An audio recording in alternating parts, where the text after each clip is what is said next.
반갑습니다, 여러분. 주일 예배 나오신 여러분을 주님의 이름으로 환영합니다. 함께 기도하겠습니다.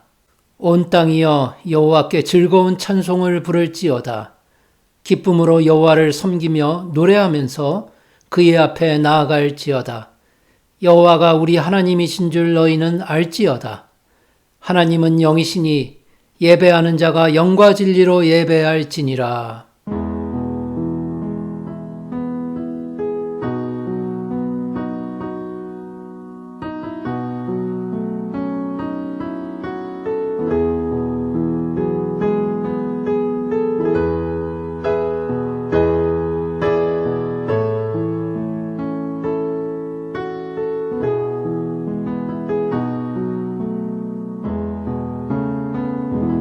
은혜가 풍성하신 하나님, 오늘도 귀하고 복된 날을 주셔서 하나님께 예배드리고자 함께 모이게 하시니 감사합니다.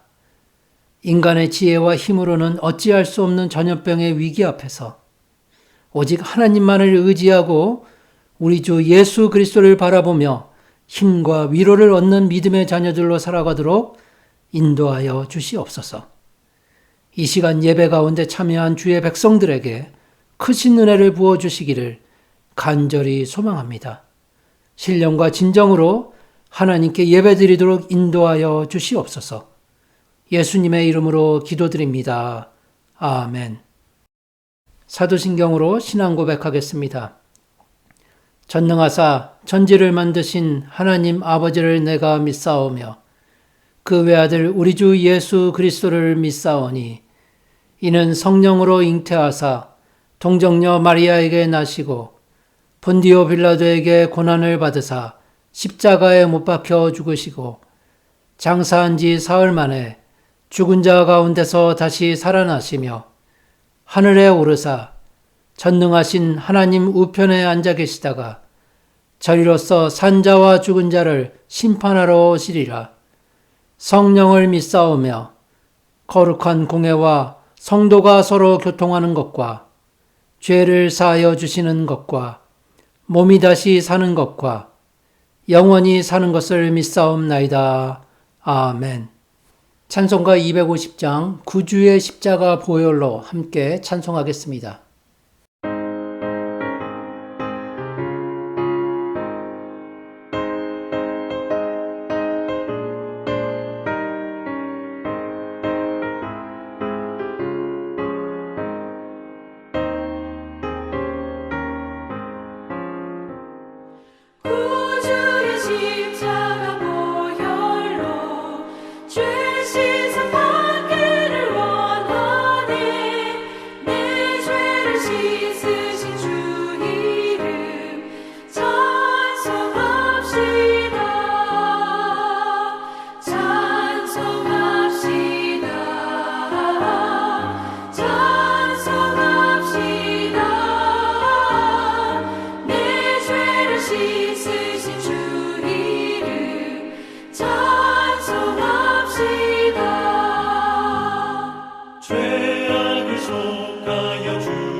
생명수 가운데 젖었네.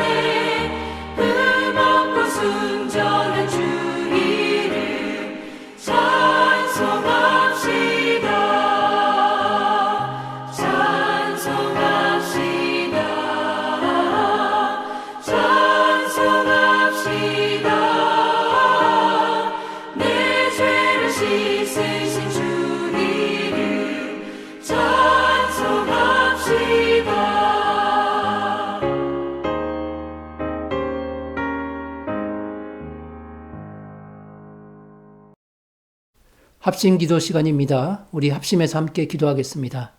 먼저 모든 나라와 민족들 가운데 그리스도의 능력이 나타나기를 위해서 그렇게 기도하시기 바랍니다. 코로나 바이러스가 속히 물러가서 정상적인 삶을 되찾을 수 있도록 기도하시기 바랍니다. 두 번째로 교회를 위해서 기도하겠습니다. 어려움과 위기에 빠진 교회가 다시 일어나서 하나님께 영광 돌리며 이 시대의 빛이 되도록 그렇게 기도하시기 바랍니다. 세 번째로 여러 가지 어려움 당한 가정들과 성도들을 위해서 기도하겠습니다. 하나님께서 위로하시고 그들과 함께하여 주시기를 위해서 기도하시기 바랍니다. 그리고 마지막 네 번째로 우리 자녀들 위해서 기도하겠습니다. 자녀들이 하나님 보시기에 귀하고 아름답게 하나님 나라의 꿈을 품고 살아갈 수 있도록 그렇게 우리 네 가지 기도 제목을 놓고 함께 기도하겠습니다. 사랑과 은혜가 풍성하신 하나님 감사를 드립니다. 하나님 오늘도 귀하고 좋은 날 주시고 저희가 하나님 앞에 무릎 꿇고 기도할 수 있도록 하나님께 예배드릴 수 있도록 하나님을 찬양할 수 있도록 인도하여 주시니 감사합니다. 저희의 삶이 항상 하나님을 찬양하며 하나님을 경외하는 삶이 되도록 인도하여 주시옵소서. 하나님 나라와 민족을 위해서 기도할 때 하나님의 뜻만이 바로 세워지기를 간절히 소망합니다. 우리 조국 대한민국 가운데 하나님의 통치의 질서가 바로 세워질 수 있도록 돌보아 주시옵소서. 지도자들이 먼저 하나님의 뜻이 무엇인지를 찾고 구할 수 있도록 도와주시옵소서. 하나님 북한 땅에도 복음이 전파되기를 소망합니다. 그 땅에도 우리 주 예수 그리스도의 사랑이 전해지기를 소망합니다. 남과 북이 복음으로 통일되어 하나님께 영광 돌리며 평양 대부흥의 역사가 다시금 우리 조국 대한민국 가운데 일어날 수 있도록 하나님 돌보시고 함께하여 주시옵소서. 이 캐나다 땅도 지켜주시옵소서. 믿음의 전통이 잘 흘러갈 수 있도록 도와주시고 이 땅에 하나님께 영광 돌리는 일들이 날마다 새로워질 수 있도록 돌보아 주시옵소서. 하나님, 교회가 어려움을 겪고 있습니다. 이 어려움을 잘 이겨내고 하나님께 영광 돌리며 더욱 부흥할 수 있는 교회들이 될 수 있게 하여 주시옵소서. 오로라 장로교회를 지켜주시기를 소망합니다. 이곳에 귀한 교회를 세워주셨사오니 이 지역에 있는 많은 사람들이 하나님께 찬양하며 예배할 수 있도록 인도하여 주시옵소서. 또한 복음을 땅끝까지 전하는 교회가 될 수 있게 하여 주시옵소서. 교회가 일어나 나라를 살리는 일들을 보기를 소망하오니 하나님 함께 하시고 지켜주시옵소서. 교회를 돌보아 주시옵소서. 우리 주님의 몸된 교회가 세상의 빛과 소금의 역할을 감당케 하여 주시옵소서. 가정들을 하나님 지켜주시기를 소망합니다. 하나님 어려움 당한 가정들도 있습니다. 위로하시고 하나님의 능력이 함께 하시기를 간절히 소망합니다. 아버지 하나님께서 돌보아 주심으로 아버지 하나님 서로를 위하여 기도하며 간구하며 하나님께서 주시는 그 귀한 사랑을 함께 나누는 가정들이 될 수 있도록 주여 돌보시고 함께하여 주시옵소서. 하나님 우리 자녀들 위해 기도합니다. 우리 자녀들이 살아가는 그 길이 하나님께서 인도하시는 길이 되기를 소망합니다. 하나님 보시기에 귀하고 아름답게 하나님께 영광 돌리며 하나님 나라의 일을 잘 감당하는 부끄러울 것 없는 인정된 일꾼들로 살아갈 수 있도록 우리 자녀들의 미래를 하나님 지켜주시고 인도하여 주시옵소서. 하나님 이 어려운 세대를 살아가는 주의 백성들에게 하나님 위로하시고 함께하여 주시기를 간절히 소망합니다. 무엇보다도 하나님께 예배드리는 일에 부족함이 없도록 저희를 은혜로 채워주시고 항상 하나님을 경외하며 하나님만 바라보고 살아가는 주의 백성들에게 하나님 항상 동행하여 주시옵소서. 임마누엘 하나님께서 함께하여 주실 줄 믿습니다. 예수님의 이름으로 기도드립니다. 아멘. 오늘 하나님께서 주신 말씀은 베드로 후서 3장 9절 말씀입니다. 베드로 후서 3장 9절 말씀입니다. 오늘 본문을 제가 봉독하도록 하겠습니다.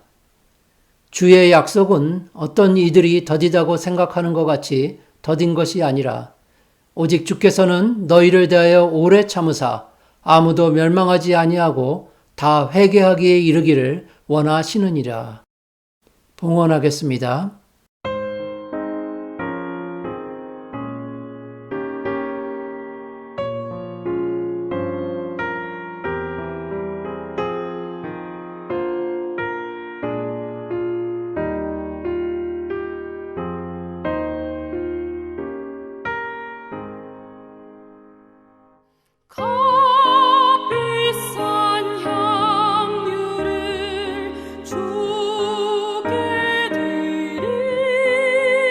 기도하겠습니다. 사랑과 은혜가 풍성하신 하나님, 지난 한 주간 이 어려운 세상 속에서도 주의 백성들을 평안과 안전 가운데 보호하여 주심을 감사드립니다. 한 번도 경험해 보지 못한 이번 어려움을 통해서 오히려 주의 백성들이 믿음을 회복하는 기회가 되기를 간절히 소망합니다. 또한 하나님의 치유의 역사들을 경험하는 기회가 되기를 소망합니다. 하나님의 보호하심과 인도하심에 감사하여 정성껏 예물을 준비하였습니다. 하나님께서는 기쁜 마음으로 드리는 사람을 사랑하시오니 드리는 손길들을 귀하게 여겨주시고 더욱 복된 은혜들로 채워주시옵소서. 예수님의 이름으로 기도드립니다. 아멘. 반갑습니다, 여러분. 오늘은 결국은 회개에 이르도록 이라는 제목으로 여러분과 함께 은혜를 나누었으면 좋겠습니다. 2019년 말에 코로나 바이러스 이야기가 처음 나왔을 때는 우리에게 미칠 영향이 이 정도로 클지는 몰랐었습니다. 이전에 에볼라 바이러스나 사스 바이러스처럼 잠시 왔다가 지나갈 것이라고만 생각했었는데 우리의 그런 예상이 완전히 틀렸던 것입니다. 지금까지 전 세계적으로 1억 4천만 명이 넘는 사람들이 감염이 되었고 300만 명 이상의 희생자가 나왔습니다. 그리고 그 희생자들 안에는 가까운 우리의 형제자매와 친구들과 이웃들도 포함이 되어 있습니다. 작년 초 바이러스 확산이 본격화되었을 때 많은 사람들은 이 바이러스 팬데믹에는 어떤 하나님의 뜻이 들어있는지 그것에 대한 이야기들을 나누었었습니다. 어떤 분은 인류를 심판하시려는 하나님의 목적이 있다고, 다른 어떤 분은 교회의 위기가 시작되는 것이라고, 또 다른 어떤 분은 교회가 오히려 회복할 수 있는 절호의 기회라고 그렇게 각기 다른 해석들을 내놓았었습니다. 지난주에 저는 고 고영길 목사님의 사모님의 글을 읽게 되었습니다. 그 글을 읽으면서 이 팬데믹 안에 들어있는 하나님의 뜻이 무엇인지를 다시 한번 생각해 보게 되었습니다. 생사의 고비를 넘긴 사모님께서 주변 사람들에게 보낸 감사의 편지의 내용에 특별히 저의 관심을 집중시키는 부분이 들어 있었습니다. 그 내용을 짧게 인용하면 다음과 같습니다. 남편 목사님이 소천할 당시 저는 의식이 오락가락하며 멈춰있는 상태였습니다. 정신이 조금씩 돌아오면서 결사적으로 하나님께만 매달렸습니다. 회개의 영을 부어달라고 소리내어 기도할 수는 없지만 기운이 허락하는 만큼 누워서 매달렸습니다. 시간이 지나면서 회개의 문이 조금씩 열렸고 삶에 치여서 흐려져 가던 예수님이 선명해지기 시작했습니다. 이 글을 읽으면서 제 마음에 든 생각은 그래, 지금 이 위기 속에서 우리가 신앙의 길을 다시 한번 돌아봐야겠구나. 그런 것이었습니다. 우리가 죄에 대해서 민감하지 못하고 회개하는 것에 대해서 무감각하게 살아왔던 것은 아닌지. 여러분, 우리에게 일어나는 어떤 재난이든 어떤 기적이든 그 모든 것은 단 하나의 길로 연결되어 있을 뿐입니다. 세상의 역사관으로 본다면 우리 앞에 아주 여러 갈래의 길이 있지만 구속사적 관점으로 본다면 우리 주님께서 처음 외치셨던 회개하고 천국으로 가는 그 유일한 길로 연결되어 있을 뿐입니다. 오늘 이 시간에는 우리를 회개에 이르게 하시는 하나님의 구속의 인도하심을 다시금 살펴보기를 원합니다. 우리 자신을 돌아보는 이런 노력은 하나님께서 지금 우리에게 시급히 요청하시는 신앙인의 모습임이 분명하기 때문입니다. 회개로 인도하시는 그 과정이 오늘 본문 말씀 속에 들어 있습니다. 하나님께서는 우리를 3단계에 걸쳐서 인도하심을 알 수 있습니다. 먼저 우리에게 약속하시고 그 후에 인내하시며 결국은 진정한 회개에 이르도록 인도하십니다. 오늘 말씀을 통해서 하나님께서 나를 구원의 길로 인도하신다는 그 진리를 다시금 깨닫는 은혜의 시간이 되었으면 좋겠습니다. 첫 번째로 하나님께서는 우리와 약속하십니다. 오늘 본문의 앞부분을 보겠습니다. 주의 약속은 어떤 이들이 더디다고 생각하는 것 같이 더딘 것이 아니라 이곳에서 사용이 되고 있는 주의 약속이라는 표현은 성경에서 그리 많이 사용되지는 않습니다. 신약 성경에서만 모두 3번 사용이 되는데 에베소서에서 1번, 그리고 오늘 본문이 포함된 베드로 후서에서 2번이 사용이 됩니다. 오늘 본문에 나오는 주의 약속은 좁은 의미로 본다면 주님이 다시 오신다는 재림의 약속이 되지만, 보다 넓은 의미로 본다면 주님께서 이 땅에 계실 때 하셨던 모든 약속들이라고 할 수 있을 것입니다. 그렇다면 주님이 공생의 기간 동안 하셨던 약속들은 무엇입니까? 먼저 그것은 주님이 이 땅에 오실 때 가지셨던 이름이었습니다. 또한 이 땅을 떠나서 하늘로 승천하실 때 제자들에게 남기신 말이기도 하였습니다. 그것은 바로 임마누엘, 내가 너희와 항상 함께 있으리라는 약속입니다. 주님의 2번째 약속은 이 첫 번째 약속을 좀 더 구체화한 것입니다. 보혜사 성령님을 보내셔서 우리와 영원토록 함께 하실 것이라는 약속입니다. 요한복음 14장에 그 내용이 나오고 있습니다. 내가 아버지께 구하겠으니 그가 또 다른 보혜사를 너희에게 주사 영원토록 너희와 함께 있게 하리니 그는 너희와 함께 거하시며 또 너희 속에 계시게 했음이라. 그리고 3번째 약속은 주님께서 다시 오시겠다는 약속입니다. 요한복음 14장 18절에서 내가 너희를 고아와 같이 버려두지 아니하고 너희에게로 오리라. 그렇게 주님은 약속하셨습니다. 이 3가지 외에도 우리의 평안과 승리에 관련된 여러 약속들이 있지만 주님의 이 모든 약속들을 종합해서 본다면 우리를 구원하시고 천국으로 인도하시겠다는 그 약속으로 종합될 수 있습니다. 여러분, 사람의 약속은 지켜지지 않을 수 있습니다. 그것이 의도적이든 의도적이지 않든 사람의 약속은 100% 지켜진다는 보장이 없습니다. 오히려 요즘은 약속이 잘 지켜지지 않는 세대에 우리는 살고 있습니다. 악한 세대가 가지는 가장 큰 특징들 중에 하나가 바로 약속을 지키지 않는 불성실함입니다. 약속과 관련된 도산 안창호 선생의 일화 하나를 여러분과 함께 나누고자 합니다. 안창호 선생이 상해에 망명 중이었을 때 그를 잡아가려는 일본 경찰들이 시내에 잠복 중이라는 정보가 들어왔습니다. 그런데 안창호 선생은 꼭 외출해야 할 일이 있다고 밖으로 나갈 준비를 했습니다. 측근들이 외출은 절대로 안 된다고 말렸지만 도사는 그들에게 이렇게 대답했다고 합니다. 내가 꼭 가야 해. 1년 전에 내가 한 어린아이와 약속을 했거든. 생일 선물을 사가지고 간다고. 만약 내가 가지 않으면 그 아이가 얼마나 실망하겠어.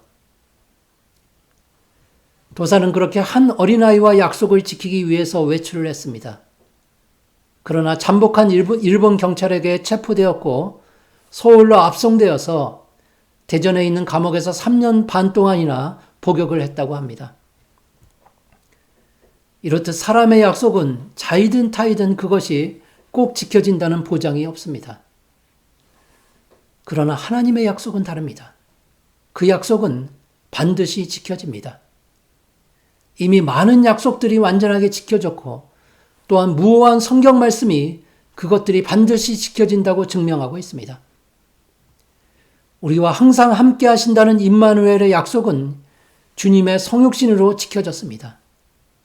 성령님을 보내신다는 그 약속도 오순절 성령 강림으로 지켜졌습니다. 주님께서 다시 오신다는 재림의 약속도 지켜질 것입니다. 따라서 우리를 구원하시고 천국으로 인도하신다는 구속의 약속도 지켜지고 있습니다. 그런데 여러분, 약속이라는 것은 항상 2사람 이상이 하는 것이고 양쪽의 책임이 동시에 따르는 것입니다. 내가 일방적으로 선물을 받기로 약속을 했다고 해도 나에게 책임이 없는 것이 아닙니다. 그 선물 받기를 간절히 기다려야 하는 책임이 나에게 있는 것입니다. 따라서 오늘 본문에 나오는 주의 약속 역시 우리의 책임이 포함되어 있습니다. 이 악한 세대 속에서 신실하신 하나님을 바라보면서 간절히 기다리는 것이 바로 우리의 책임입니다. 그런데 문제는 항상 우리가 그 책임에 소홀하기 때문에 일어납니다. 하나님께서 신실하시다는 것을 믿는 것과 우리가 그 믿음을 따라서 살고 행동하는 것에서 언제나 차이가 발생하는 것이 바로 문제입니다. 여러분, 우리의 믿음이 절대적이지 못합니다. 그래서 히브리서 기자는 연약한 우리가 어떻게 살아가야 할지를 이렇게 말씀하고 있습니다. 또 약속하신 이는 미쁘시니 우리가 믿는 도리의 소망을 움직이지 말며 굳게 잡고. 사실 우리가 인생을 살면서 믿음이 흔들리는 경우를 자주 만나게 됩니다. 지금처럼 바이러스 때문에 충성된 하나님의 일꾼을 떠나보내야 하는 경우도 그렇습니다. 그리고 하나님의 사랑에 대한 확신이 흔들리는 때도 있습니다. 따라서 우리의 이성만으로는 하나님의 약속을 확신하는 방법은 없습니다. 오직 믿음을 가지고 하나님의 은혜와 시간을 기다리는 것뿐입니다. 그래서 주님께서도 우리가 약해지는 그때를 아시고 이런 말씀을 해주셨습니다. 예수께서 대답하여 이르시되 내가 하는 것을 내가 지금은 알지 못하나 이후에는 알리라. 여러분, 하나님께서는 자신의 백성들을 절대로 속이지도 기만하지도 않으십니다. 결코 버리지도 않으십니다. 그것이 우리를 향한 하나님의 마음입니다. 이런 하나님의 은혜를 기대하는 자만이 복을 받게 된다고 성경은 증거하고 있습니다. 이전에 하나님께서 내 기도에 응답하셨다면 당연히 지금도 하나님께서 나에게 응답하실 것입니다. 과거에 하나님께서 나를 도와주셨다면 당연히 지금도 하나님께서 나를 돌보고 계십니다. 과거에 우리의 부족함을 채우신 하나님께서는 지금도 여전히 우리의 부족함을 채우고 계십니다. 성도 여러분, 하나님께서는 우리 각자의 필요를 다 알고 계시는데 우리가 그 사실을 믿기만 한다면 더 이상 우리의 불평과 불만은 있을 수가 없습니다. 하나님의 신실하심만을 전적으로 의지하게 될 뿐이라는 말씀입니다. 주의 약속에 능력이 있기 때문입니다. 하나님께서는 아무런 목적도 없이 우리와 약속을 하지 않으십니다. 그냥 따라가라 그렇게 말씀하지 않으십니다. 나를 따라오너라. 내가 너희로 사람을 낚는 어부가 되게 하리라. 그렇게 분명한 목적을 가지고 우리에게 약속하십니다. 그가 우리에게 약속하신 것은 이것이니 곧 영원한 생명이니라. 주의 약속은 우리에게 가장 좋은 것임을 믿으시기 바랍니다. 우리는 그 약속의 능력으로 하나님께 찬양과 경배를 드릴 수가 있습니다. 그리고 하나님께서는 우리에게 모든 것을 합력해서 선한 결과로 보여주실 것입니다. 사랑하는 여러분, 그 약속을 굳게 믿으시기를 소망합니다. 또한 하나님만을 의지하는 여러분에게 하나님께서 더욱 좋은 것들로 채워주실 것이 분명합니다. 그렇게 하나님만을 의지하며 살아가는 여러분들이 되시기를 주님의 이름으로 축원합니다. 우리를 인도하시는 두 번째 과정은 하나님께서 인내하신다는 것입니다. 본문의 중간 부분입니다. 오직 주께서는 너희를 대하여 오래 참으사.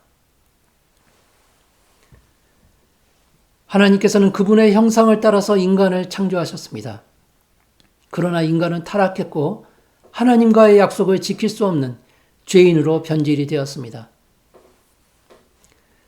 그런 잘못된 인간의 모습을 하나님께서는 인내하고 계십니다. 이렇게 하나님께서 인내하신다는 것은 죄인들을 즉시 심판하지 않으시고 참고 견디신다는 것을 의미하고 있습니다. 만약에 하나님께서 인내하지 않으셨다면 우리 모두는 현재 존재하지 못했습니다. 그런데 어떤 사람들은 하나님께서 자신의 잘못 때문에 인내하실 수밖에 없다고 주장을 합니다. 죄인된 인간들을 창조하셨으니까 그들이 정상적으로 돌아올 때까지 인내하실 수밖에 없다는 것입니다. 그러나 우리는 하나님께 책임이 있다는 그런 생각을 해서는 절대로 안 됩니다. 인간의 타락은 전적으로 인간의 잘못이었기 때문입니다. 하나님께서는 자신의 잘못 때문이 아닌 우리 인간의 잘못 때문에 지금 인내하고 계시는 것입니다. 느헤미야 선지자는 인내하시는 하나님을 이렇게 설명하고 있습니다. 주께서는 용서하시는 하나님이시라. 은혜로우시며 긍휼히 여기시며 더디 노하시며 인자가 풍부하심으로 그들을 버리지 아니하셨나이다. 죄인된 우리를 한없이 긍휼히 여기시기에 인내하신다는 선지자의 설명이 부족한 우리 자신을 다시금 돌아보게 만듭니다. 집 떠난 탕자를 그토록 기다리던 아버지를 통해서 우리는 하나님의 마음을 깨달을 수 있습니다. 우리의 마음 같아서는 이 악한 세대가 벌을 받아 마땅합니다. 특히 최근 들어서 더욱 많은 사람들이 하나님을 조롱하고 그리스도인들을 비웃고 있습니다. 그들의 죄악은 점점 더 커져만 가고 육신의 부패는 극에 달하고 있습니다. 그러나 여전히 하나님은 인내하고 계십니다. 왜 하나님께서는 이렇게 악한 세대를 즉시 심판하지 않으시는 것일까요?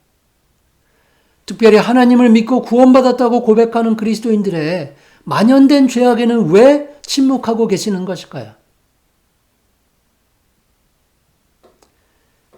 여러분, 우리 인간의 이성으로는 그 답을 찾기가 어렵습니다.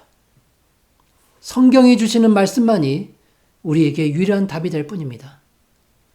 로마서 9장 22절 말씀과 같이 멸하기로 준비된 진노의 그릇을 오래 참으심으로 관용하시기 때문이라는 것입니다. 그렇다면 하나님께서 인내하시고 난 이후 우리에게 어떤 결과가 있다는 것일까요? 이사야 20장 18절 말씀을 보겠습니다. 그러나 여호와께서 기다리시나니 이는 너희에게 은혜를 베풀려 하심이요 일어나시리니 이는 너희를 긍휼히 여기려 하심이라. 대저 여호와는 정의의 하나님이시라. 그를 기다리는 자마다 복이 있도다. 기다리는 자에게 은혜를 주시려고 하기 때문이라는 사실입니다. 성경의 다른 곳을 한 번 더 보겠습니다. 예레미야애가 3장 25절과 26절 말씀입니다. 기다리는 자들에게나 구하는 영혼들에게 여호와는 선하시도다. 사람이 여호와의 구원을 바라고 잠잠히 기다림이 좋도다. 기다리고 구하는 자에게 은혜를 주시려고 인내하신다고 합니다. 여러분, 하나님께서 이렇게 인내하신다면 당연히 우리도 인내해야 하지 않겠습니까? 인내는 우리가 해야 할 의무일 뿐만이 아니라 우리에게 너무도 유익하고 복된 것이기 때문입니다. 그리스도께서는 너희의 인내로 너희 영혼을 얻으리라 그렇게 말씀하셨습니다. 믿음으로 그리스도를 얻게 되고 또한 인내로 영혼을 얻는 것이 바로 그리스도인의 길이라는 사실입니다. 착하고 좋은 마음으로 말씀을 듣고 지키어 인내로 결실하는 자가 되라고 주님은 우리에게 권면하고 계십니다. 그러므로 여러분, 하나님께서 우리에 대해서 인내하고 계시다는 그 진리를 깨달았다면 우리는 마땅히 그분의 인내를 통해서 우리 자신을 돌아보아야 합니다. 하나님께서는 나에 대해서 얼마나 참고 계시는 것일까? 이 악한 세대에 대해서는 또 얼마나 참고 계시는 것일까? 아주 조금이라도 하나님의 마음을 이해하려는 노력이 우리에게 절실히 필요한 때입니다. 그렇게 하나님의 인내를 매일 묵상하는 것이 우리에게 큰 유익이 될 것입니다. 또한 하나님의 인내를 배워서 더욱 말씀에 인내하며 순종하는 삶을 우리가 살아가야 합니다. 하늘에 계신 너희 아버지의 온전하심과 같이 너희도 온전하라는 우리 주님의 말씀처럼 우리도 하나님을 따라서 인내할 줄 알아야 합니다. 그리스도께서는 이 말씀을 주시기 전에 그 앞에서 우리가 누구에 대해서 그리고 어떻게 인내해야 할지를 말씀해 주고 계십니다. 마태복음 5장 44절 말씀입니다. 너희 원수를 사랑하며 너희를 핍박하는 자를 위하여 기도하라.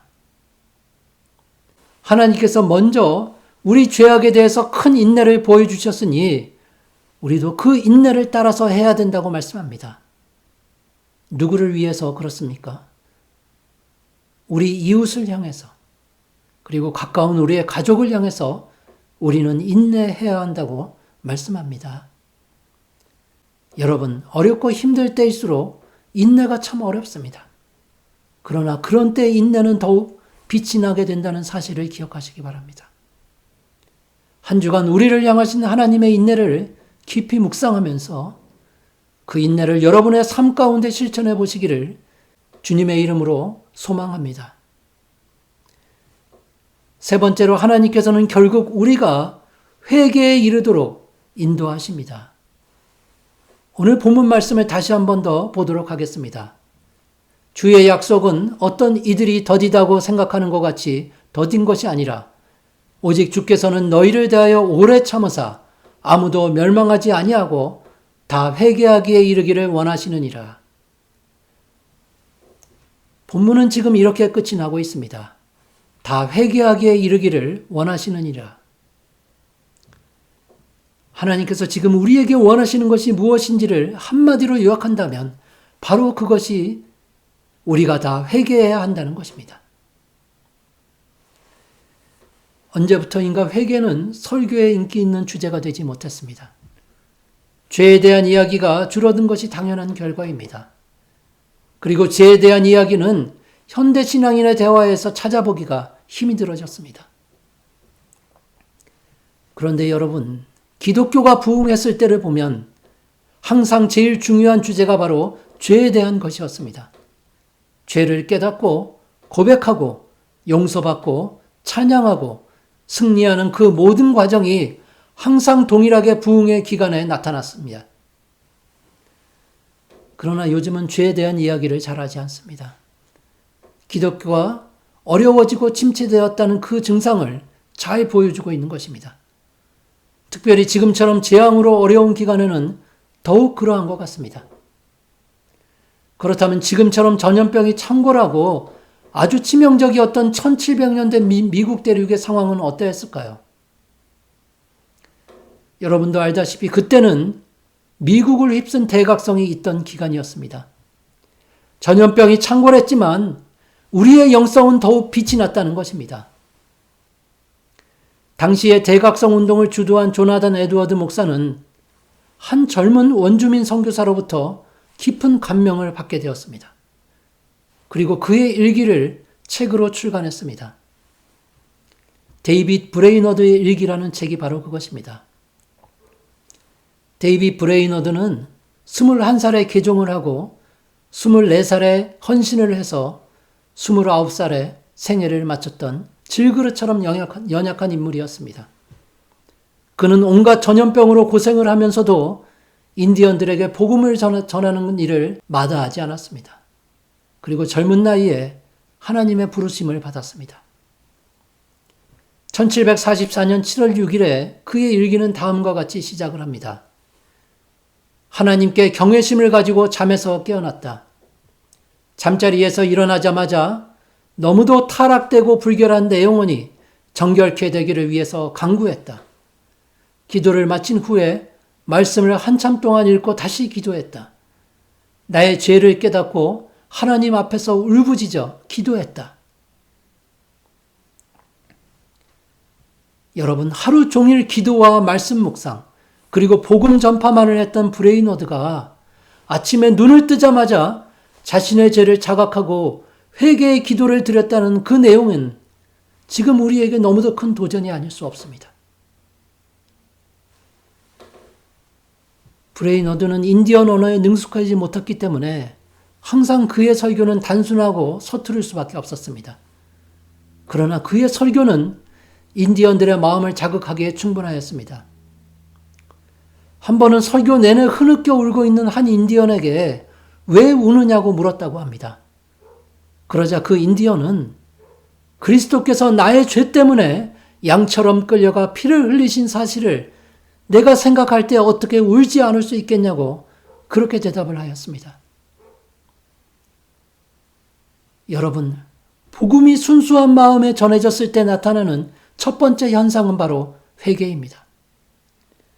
죄에 대한 깨달음은 항상 사람의 마음을 동요시키고 슬픔과 부끄러움을 느끼게 하기 때문입니다. 베드로가 유대인들에게 너희가 십자가에 못 박은 이 예수를 하나님이 주와 그리스도가 되게 하셨느니라 그렇게 외치자 그 말을 들었던 사람들의 반응이 어떠했습니까? 그들이 마음에 찔려 베드로와 다른 사도들에게 물어 이르되 형제들아 우리가 어찌할꼬 하거늘.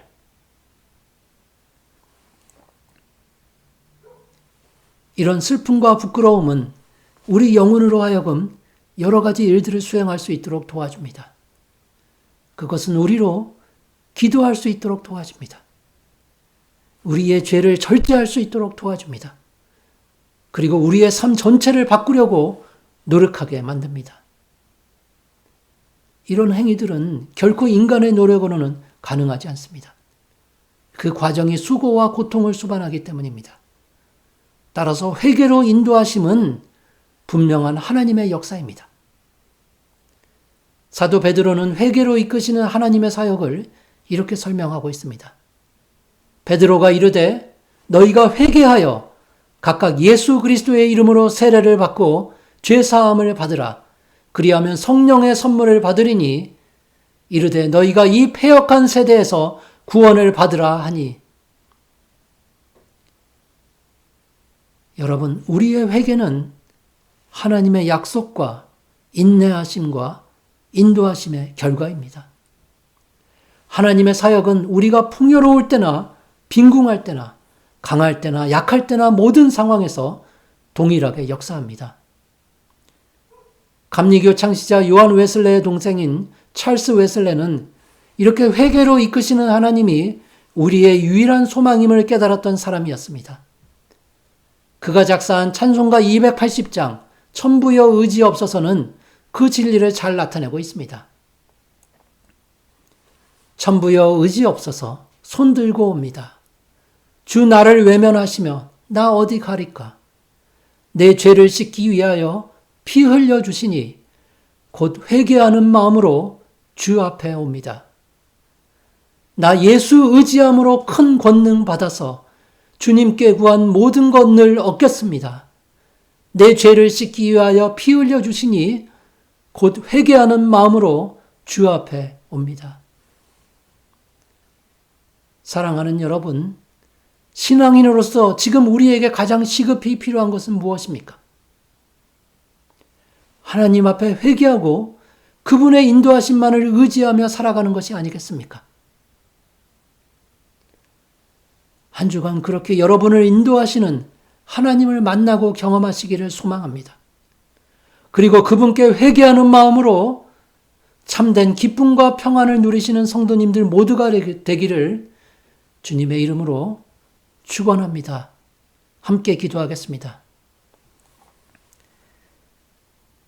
은혜가 풍성하신 하나님, 참으로 부족하고 보잘것없는 저희들을 구원하여 주시고 죄에서 자유하게 인도하여 주시니 감사합니다. 회개하는 마음으로 주 앞에 나아갑니다. 하나님, 저희를 도와주시고 저희를 용서하여 주시며 저희를 하나님의 은혜 가운데 인도하여 주시기를 간절히 소망합니다. 저희와 약속하시고 끝까지 인내하시고 저희를 회개로 인도하셔서 천국 갈 수 있도록 도와주시니 감사합니다. 그런 하나님의 은혜를 항상 기억하면서 하나님의 인내를 묵상하고 하나님께 영광 돌리는 주의 백성들로 살아갈 수 있도록 하나님 돌보시고 지켜주시옵소서. 한 주간 저희와 동행하여 주시며 저희에게 큰 은혜를 부어 주시옵소서. 감사드립니다. 예수님의 이름으로 기도드립니다. 아멘. 찬송가 280장 천부여 의지 없어서 함께 찬송하겠습니다.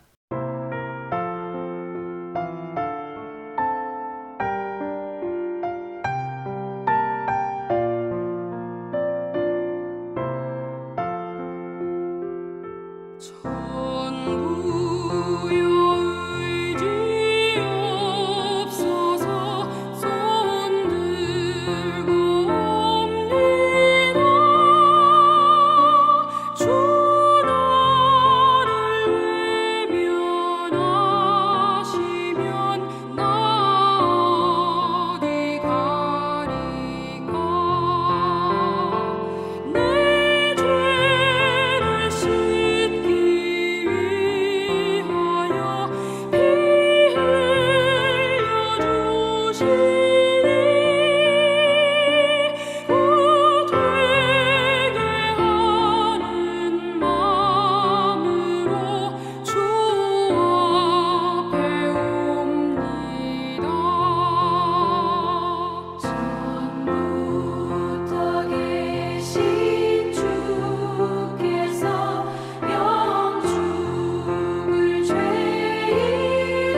기도하겠습니다. 이제는 우리 주 예수 그리스도의 은혜와 하나님의 놀라우신 사랑하심과 성령님의 감화 감동 교통하심이 하나님의 약속과 인내하심과 인도하심을 믿으며 오직 말씀 따라 살아가는 주의 백성들에게 이제로부터 영원까지 함께 있을지어다. 아멘.